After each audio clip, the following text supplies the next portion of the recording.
Hotel and Spa. Melanie Bannister is here from Sylvan Learning. We always love your tips, Melanie. Thank you. Nice to be here. We are many worried about exam time, and specifically the kids who really feel that pressure at this time of year to, okay, well, now I have to deliver. A provincial exam is a significant chunk of my overall grade. The anxiety level, how do we prepare? How do we best prepare? Well, you want to create a detailed study schedule that blocks off units of time and then decide which subject you're going to study and when. Try and gather as much information about the test in advance. So ask the teacher if you haven't been given an outline and find out, is the final exam, if it's not a government, is the final exam based on the whole course or just since the midterm, the material since the midterm, and then look at, is it weighted equally for the different chapters, or are there some chapters that are going to have more marks attributed?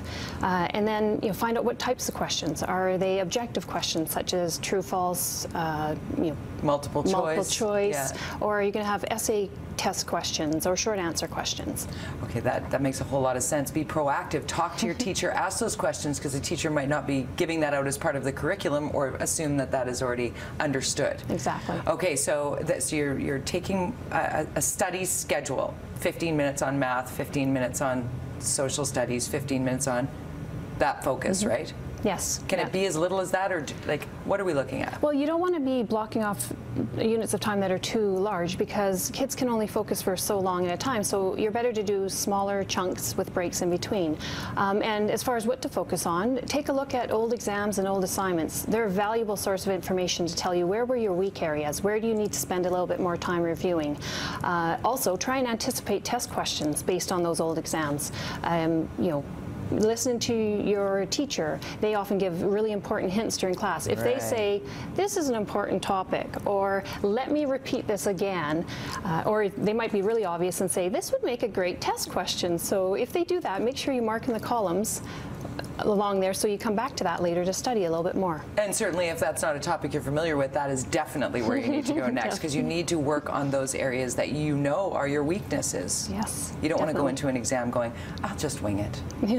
Trust me, you don't want to do that. I've done it. Yeah. Yes. And that's when the anxiety comes in. How important is relaxing about it? Yeah. Well, thinking about some strategies ahead of time is really important.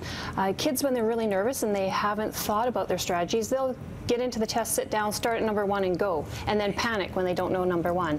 So what you want to do is think ahead of time. Okay, I'm going to get my exam, I'm going to look through it, look at the different sections, find out what types of questions there are, how many marks are in each section, and then think about how much time am I going to dedicate to each section. If you know you have 30 multiple choice and 30 marks for an essay, then you want to have equal time for those. And then you want to answer questions strategically. So do a couple easy questions first and then get to the harder ones.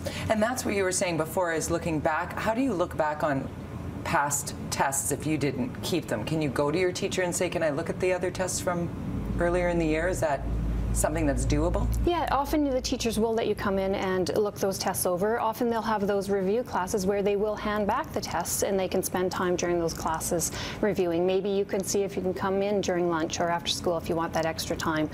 And then really ask a lot of questions of the teacher. How many questions are there going to be on the test? How many multiple choice? Do I have short answers? Do I have essay test questions? How about the exceptionally anxious teenager who's going in and, that's great that I'm going to look through this test and know sort of where I'm going. I'm not going to start at number 1, but those that go in often heard that just go blank. Yeah. What do you do when you go blank? Well, you want to have some strategies again ahead of time that you're practicing. So deep breathing really helps the body to relax. Your body does it automatically without you thinking about it. All you have to do is do deep breaths. So practice those. But also visualize something that you enjoy or helps you relax. And if you can practice that visualization ahead of time, it'll make it much easier to come to you during the test time. So something like, my son loves snowboarding. So my advice to him is picture yourself skiing down or snowboarding down the mountain.